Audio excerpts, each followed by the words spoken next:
حسینیت یزیدیت رائے سلامتی حجت خدا بلندر صلوات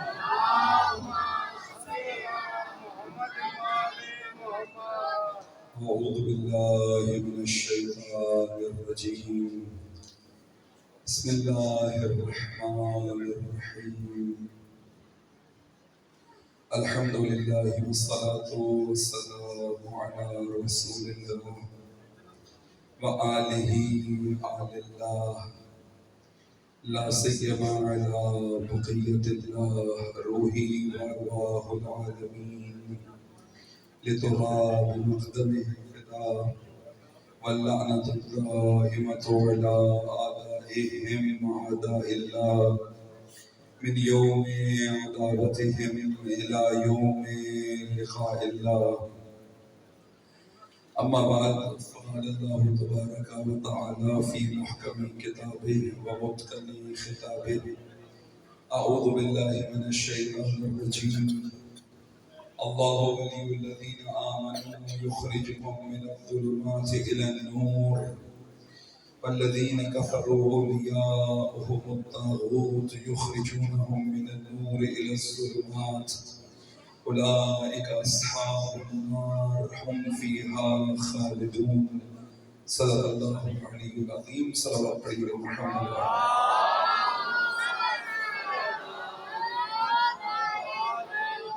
تمام مومنین کی سلامتی کے لیے خصوصاً زمانے کے امام کی سلامتی کے لیے بلندر صلوات پڑھیے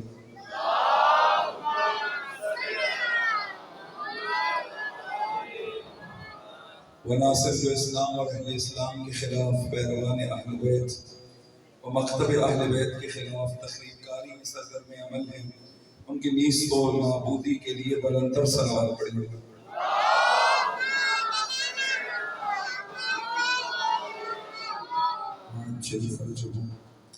بارگاہ پروردگار میں اس عنایت پر شکر گزار ہیں اس نے ہمیں اس سلسلہ مجالس کی 8ویں مجلس کی توفیق عطا فرمائی بارگاہ خدا میں اس عنایت پر شکر گزار ہیں اور اسی کی بارگاہ سے اس جیسی مزید توفیقات کے طلبگار ہیں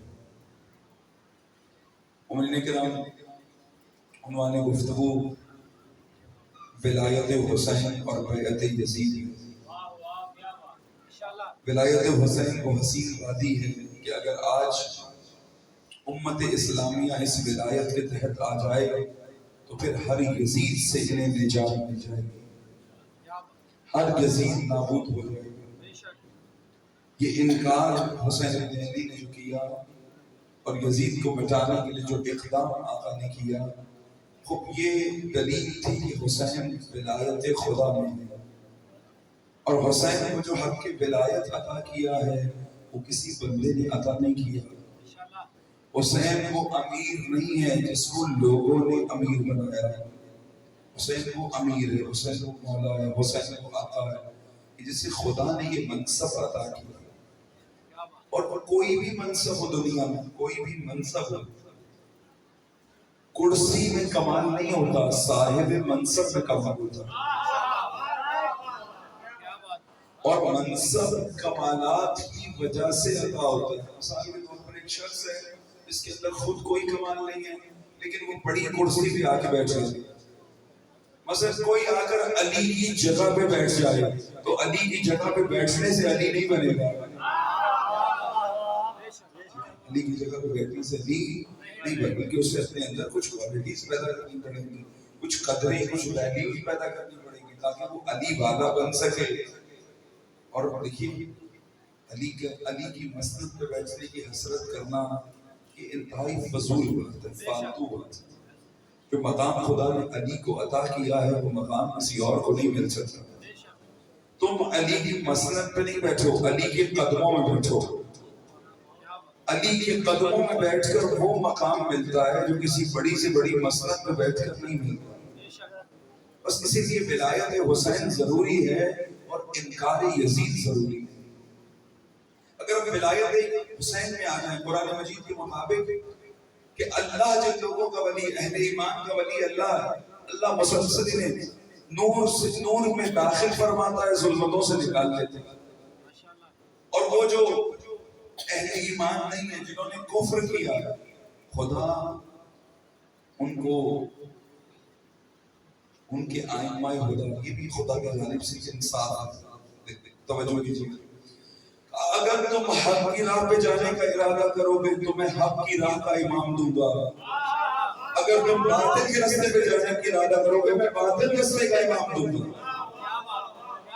اس لیے سید الشہداء فرماتے ہیں امام دو طرح کے ہیں، ایک وہ ہے جو ہدایت کی جانب دعوت دیتے ہیں، ایک وہ جو ضلالت کی جانب دعوت دیتے ہیں۔ امام دو طرح، خدا کہیں بھی تنہا نہیں چھوڑے، اختیار دیا نا اس نے انسان۔ بس جنہوں نے کفر کیا اور خدا کو چھوڑ کے کسی اور کو اپنا ولی بنا دیا، پھر وہ نور میں نہیں رہیں گے، وہ ظلمتوں میں رہ جائیں گے۔ اچھا ذکر کیجیے یہ نور کیا ہوتا ہے؟ توجہ عرض کروں، ایک بلند صلوات پڑھیں گے۔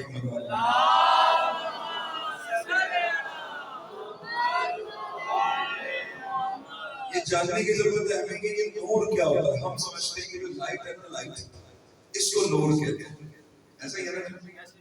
سورج ہو تو سورج کی لائٹ روشنی نور ہے، سورج نہ ہو تو بلب کی روشنی نور ہے۔ جب یہ نور کی حقیقت اس سے ہٹ کر آئمہ علیہ السلام نور ہے، قرآن نور ہے۔ آپ کے گھر میں جب قرآن رکھا ہوتا ہے، قرآن آپ کے گھر میں رکھا ہوتا ہے تو کیا قرآن کے اندر سے لائٹیں نکلتی ہیں اس طرح نہیں نکلتی؟ اگر قرآن نور ہوتا، یہی اگر مراد صرف یہی نور ہے پھر تو قرآن کو روشن ہونا چاہیے۔ قرآن دیکھیں بغیر لائٹ کے قرآن پڑھ سکتے، ایسے ہی کچھ ہے نا جنہوں نے کہا تھا کتاب کافی ہے، کہا تھا نا، ارے اگر کتاب ہو اور یہ مادی نور نہ ہو تو کتاب کافی نہیں ہے، تو نور حقیقی بغیر کتاب کیسے کافی ہے؟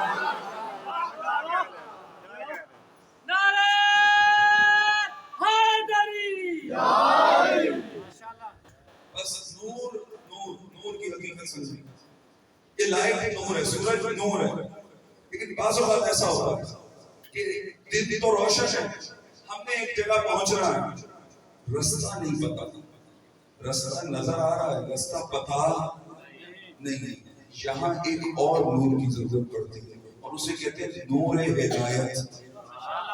کیونکہ ذہن میں ہے ظلمت، تاریکی، لائٹیں جل رہی ہیں، لائٹیں روشن ہیں لیکن پھر بھی تاریکی ہے۔ وہ کیسی تاریکی ہے؟ وہ تاریکی ہے کہ جہاں جانا ہے اس کا ایڈریس نہیں پتا۔ اگر کوئی آگے ایڈریس بتا دے، جس نے یہ ایڈریس بتایا ہے اس نے ہمیں ظلمتوں سے نکالا ہے اور نور میں لے کر گیا ہے۔ اے انسان تجھے سب نظر آ رہا ہے، تجھے سب پتا ہے، لیکن علی جو یہ ممبر پہ بیٹھے کہہ رہے ہیں نا سلونی سلونی، مجھ سے پوچھو اس سے پہلے کہ مجھے کھو دو۔ اے بندے تجھے زمین کے رستے آتے ہیں، آسمان کے رستے نہیں آتے۔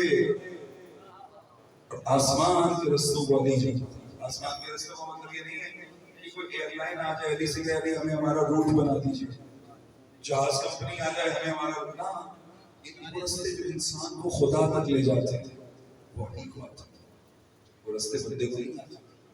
بس آئمہ نور ہے، قرآن نور ہے، قرآن ہدایت کرتا ہے، گم رستے بتاتے ہیں، گم رہیاں دور۔ کیا ہے ولایت حسین؟ 2 دن سے اس کوشش میں ہوں کہ ولایت سے قرآن نے کچھ قدیمی ولایت پیش کروں آپ کی خدمت میں، مگر جب یہاں آتا ہوں آپ کے چہرے دیکھتا ہوں پھر سوچتا ہوں کہ آج نہیں کل کروں گا، آج نہیں کل کروں گا، اب کل فرصت رہ نہیں گئی، بات آج ہی کرنی ہے تاکہ موضوع کسی حد تک مکمل ہو جائے۔ آپ اپنی آمادگی کا اظہار کیجئے، ایک بلند صلوات پڑھیے محمد۔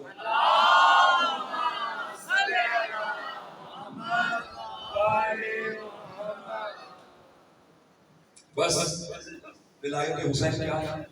قرآن مجید انما ولیکم اللہ، اے لوگوں تمہارا ولی اللہ ہے، ورسولہ اور اس کا رسول، والذین آمنوا الذین یقیمون الصلاۃ ویؤتون الزکاۃ وہم راکعون، اور وہ ہستیاں تمہاری ولی ہیں جو ایمان لائیں، نماز قائم کرتی ہیں اور حالت رکوع میں زکات دیتی ہیں.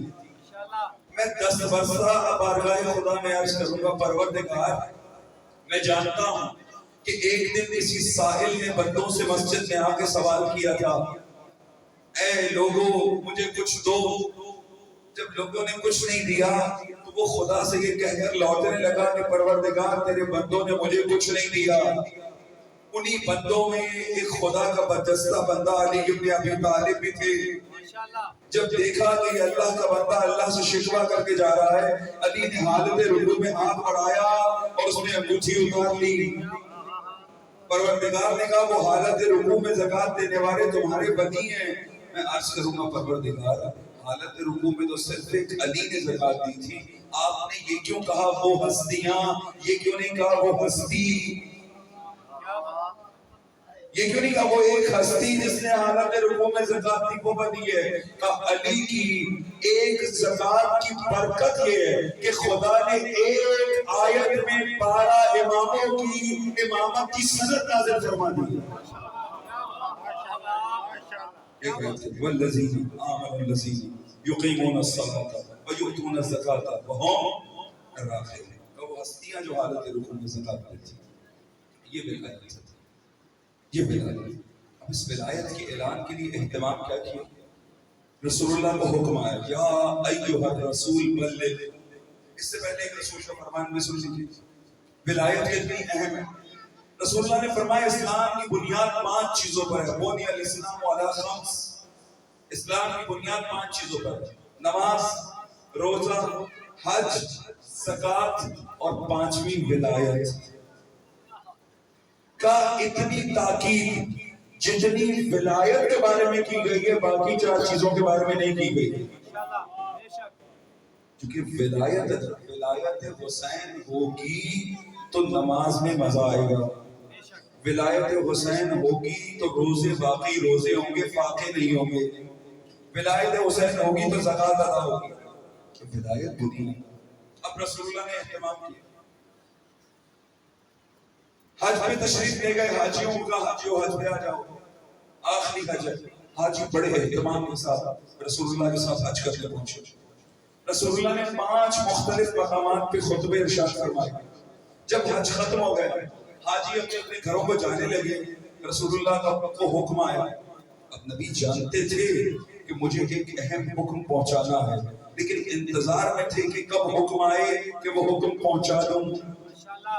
جیسے ہی مقام غدیر خم پہ پہنچے حکم آیا یا ایھا الرسول بلغ ما انزل الیک من ربک. اے رسول کو پہنچا دیجیے جو آپ کے رب کی طرف سے آیا ہے.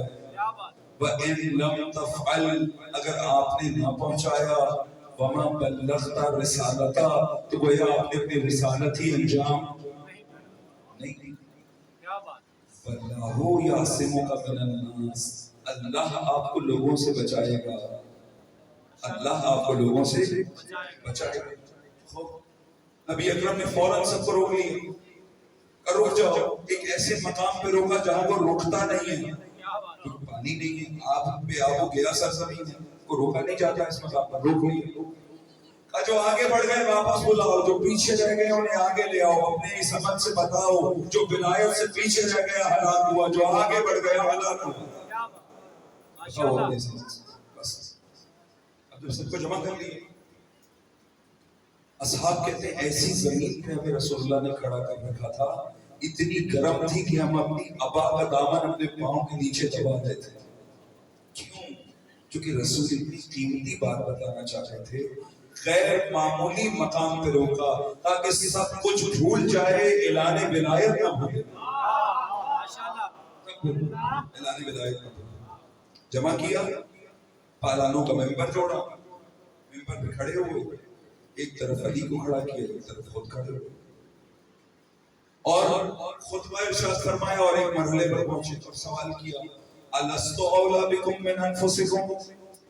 لوگوں یہ بتاؤ کہ میرا تم پہ اختیار کتنا ہے, کیا میں تم سے زیادہ حق نہیں رکھتا؟ سب نے کہا بلا یا رسول اللہ, ہم سے زیادہ ہم پہ حق رکھتے. مثال کے طور پر اگر میں اپنا ناخن ضرورت سے زیادہ کاٹ لوں جان بوجھ کے تو مجھے اس بات پہ سزا ہوگی، میں نے غلط کیا ہے، یہ امانت ہے خدا کی۔ لیکن نبی چاہے تو میرا سر کٹوا دے، یہ نبی کا اختیار ہے۔ اچھا لوگوں سے پوچھا، اے لوگوں بتاؤ کیا تمہیں پتا ہے میرا اختیار ہے؟ یا نبی اللہ پوچھنے کی کیا ضرورت ہے؟ کہتے ہیں اس لیے پوچھ رہا ہوں کہ بعد میں کچھ آئیں گے جو علی کو مولا نہ ماننے کے بہانے ڈھونڈیں گے اور کہیں گے کہ نبی نے تو کہا تھا مولا سے مراد دوست ہے۔ اس لیے پہلے میں اپنا تعارف کرا دوں، انہیں یہ پتہ لگ جائے کہ میں کیسا مولا ہوں۔ جب یہ پتہ لگ گیا نا میں کیسا مولا ہوں، پھر علی کو ویسا ہی مولا مان لیں گے۔ بتاؤ کہ تمہارے نفوس پہ تم سے زیادہ اختیار نہیں ہے؟ قبل یا رسول اللہ آپ کا حق زیادہ ہے کہ پھر من کنت مولا فاذا علی المولا۔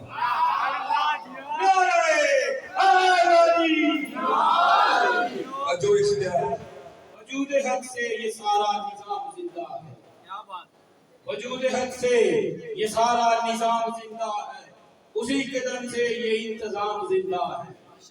وہ اور ہوں گے یتیم مذہب و ملت، وہ اور ہوں گے یتیم مذہب و ملت، ہم ہی وہ لوگ ہیں جن کا امام زندہ ہے۔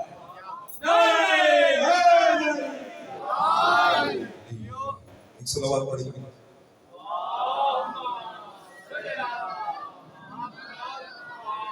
وہ ایک بلند صلوات پڑھ لیں۔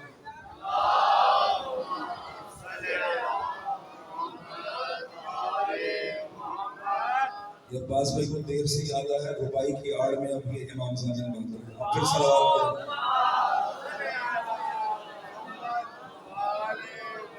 اب آپ مل کے بلند صلوات پڑھیے۔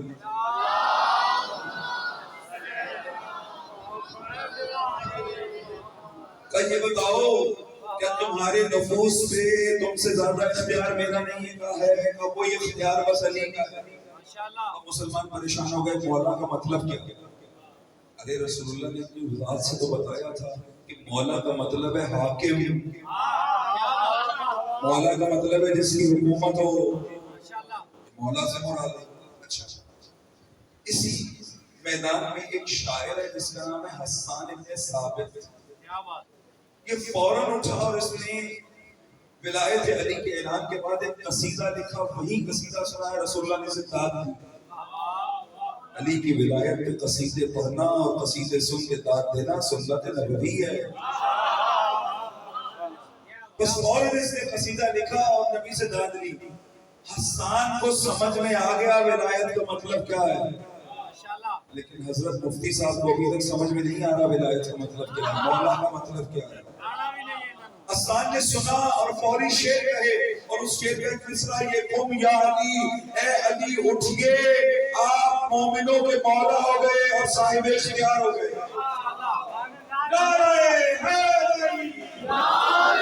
آپ مومنوں کے مولا ہو گئے، آپ ان کے صاحب اختیار ہو گئے، علی اٹھئے، قیام کیجئے۔ یہ نبی نے فرمایا۔ اللہ اکبر۔ اچھا پھر رسول اللہ نے کہا کہ دیکھو مجھے پتا ہے تم اتنے سیدھے لوگ نہیں ہیں، اتنے اہتمام کے بعد بھی میری بات بھول جاؤ گے۔ کہا ایک خیمے میں علی کو بٹھاتا ہوں، اب جشن عید غدیر ایک دن نہیں ہوگا، 3 دن ہوگا۔ تم خیمے میں جاؤ اور علی کو امیر المومنین کہہ کے سلام کرو، علی کو امیر المومنین کہہ کے، تاکہ تمہیں یقین ہو جائے کہ مولا کا مطلب کیا ہے، مولا سے مراد کیا ہے۔ اور سب سے پہلی ہستی جو اس خیمے میں گئے وہ خلیفہ دوم تھے، اور جا کر کہنے لگے بخن بخن لک یا علی اصبحت مولایا و مولا کل مؤمن و مؤمنۃ۔ علی آپ کو مبارک ہو، آپ میرے بھی مولا ہو گئے، آپ تمام مسلمانوں کے بھی مولا ہو گئے۔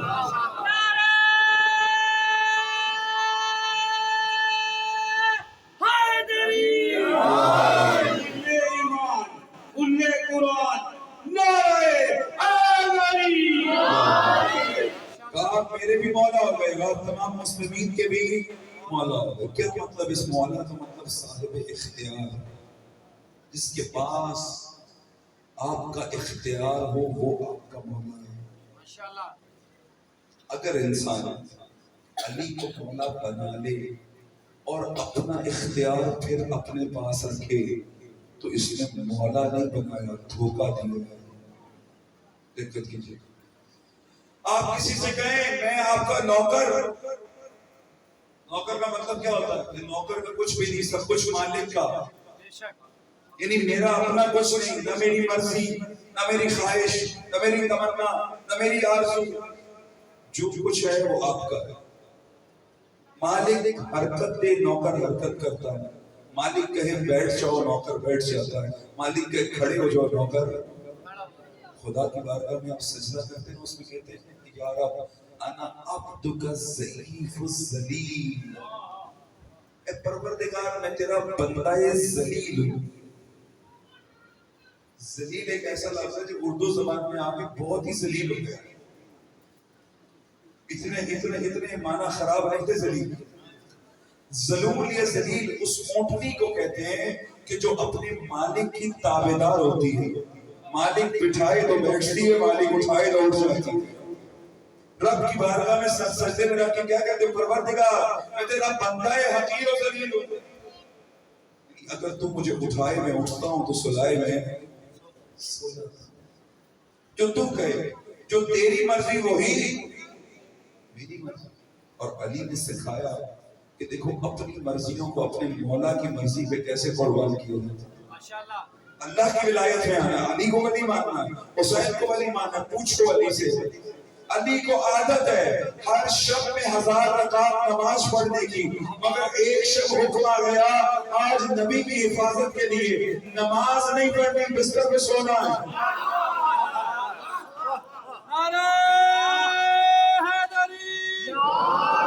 علی ایسا سوئے کہ واقعی سو گئے۔ مرحوم شہید سبز جعفر نے جب مصرے لکھے، مصرے تو مجھے یاد نہیں ہے لیکن اس میں کام کا نقطہ یہ تھا کہ حیدر کو ایسے نیند نہیں آتی مشیت الہی کا تکیہ ہو اور بستر رسول خدا ہو، تب علی سو جاتا، اب علی نیند آتی تب علی سو جاتا۔ تکیہ مشیت الہی ہو، بستر رسول خدا ہو، عبادت چھوڑی نہیں تھا۔ کیسا سوئے، کیسا سوئے علی؟ خدا نے کہا علی ایسا سوئے کہ ہم نے علی کا نفس خرید لیا، علی کو مرضی عطا کر دی۔ جب انسان، توجہ کیجئے گا بس آخری نقطہ اور منزل مشاہدہ، جب انسان کسی کو مولا مان لے تو پھر اس کی اپنی مرضی نہیں ہوتی، اس کے مولا کی مرضی ہوتی ہے۔ علی نے اللہ کو مولا مانا، ولی مانا، پھر علی کی کوئی مرضی نہیں تھی، جو مرضی تھی خدا علی کی مرضی تھی۔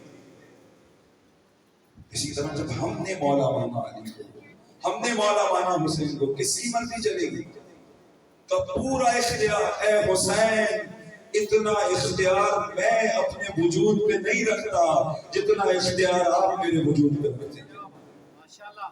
آقا میری جان حاضر، میری اولاد حاضر، میرے بچے حاضر، میرا گھر حاضر، جو چاہیے آپ کی راہ میں قربان کرنے کو تیار ہے۔ یہ ہے ولایت حسین۔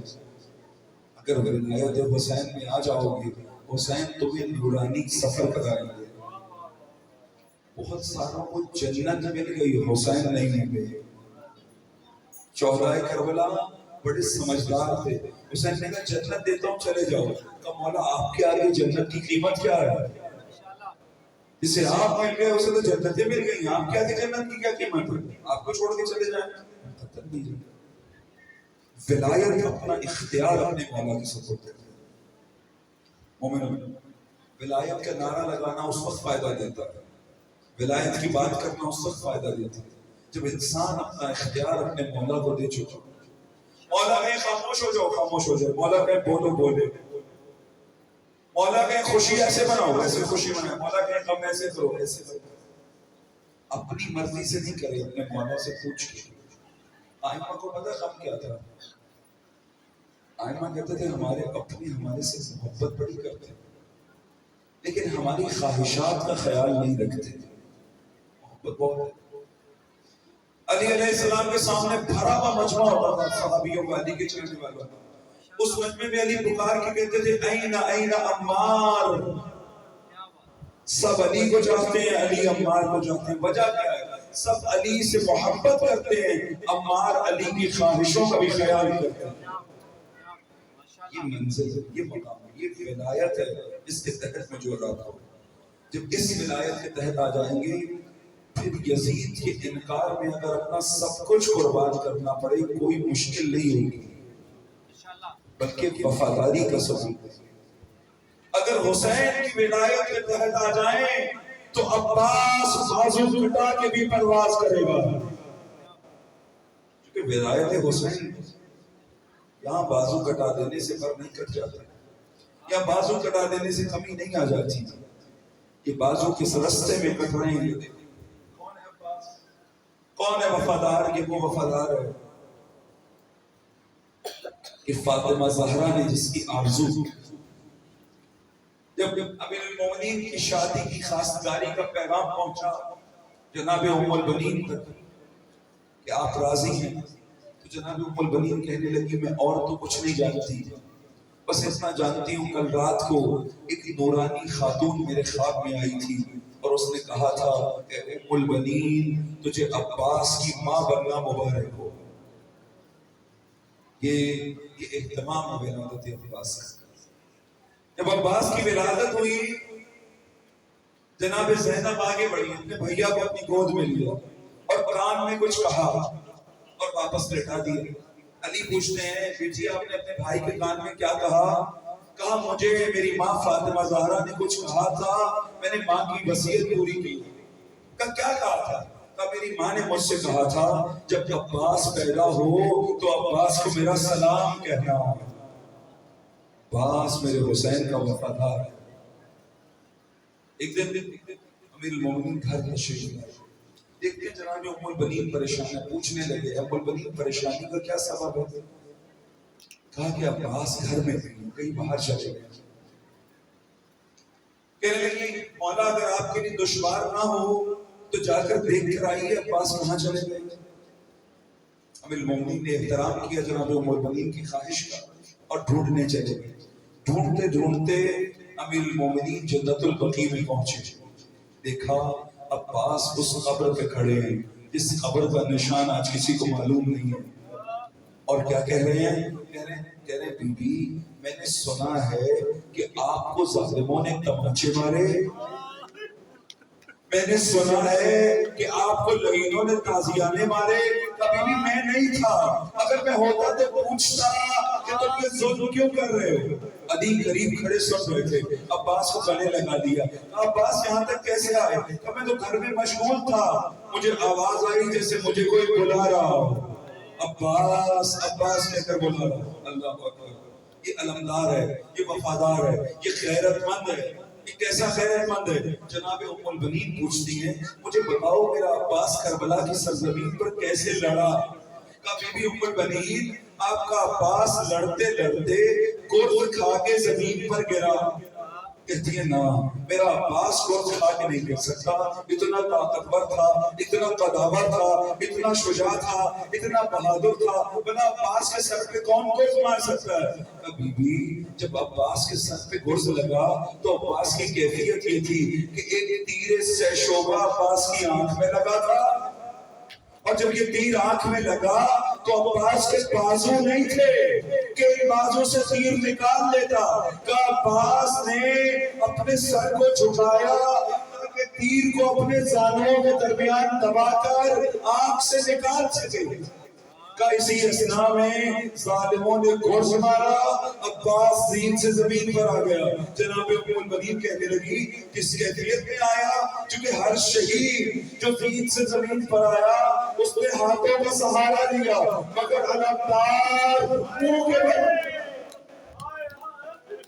علمدار منہ کے بل زین سے زمین پر آیا۔ یہ وفادار ہے، یہ غازی ہے۔ ایک مرتبہ صدا دی مولا میرا آخری سلام، حسین پہنچے، عباس کے لاشے پر پہنچے، عباس کا سر اٹھا کر اپنی آغوش میں رکھا، کہا عباس خواہش کی۔ جناب عباس نے خواہش کی مولا اگر آپ کو تکلیف نہ ہو، اگر آپ زحمت نہ سمجھیں تو میں آخری دفعہ آپ کا دیدار کرنا چاہتا ہوں، مولا میری ایک آنکھ میں تیر ہے، مولا میری دوسری آنکھ میں خون ہے، میری آنکھ صاف کر دیجئے تاکہ میں آپ کو دیکھوں۔ مولا نے آنکھ صاف کی، عباس نے اپنے مولا کو دیکھا، کہا عباس اپنی خواہش تو پوری کرا لی، اب ایک خواہش تیرے مولا کی بھی ہے۔ کہا وہ کیا خواہش ہے؟ کہا زندگی بھر مجھے آقا کہا، زندگی بھر مجھے مولا کہا، عباس ایک دفعہ مجھے بھائی کہہ کے بلاؤ، عباس ایک دفعہ مجھے بھائی کہہ کر بلاؤ۔ جیسے ہی عباس نے حسین کو بھائی کہہ کر بلایا، قریب سے ایک اور آواز آئی کہ اگر حسین کو بھائی کہا تو مجھ فاطمہ کو عباس ماں کہہ کر بلاؤ۔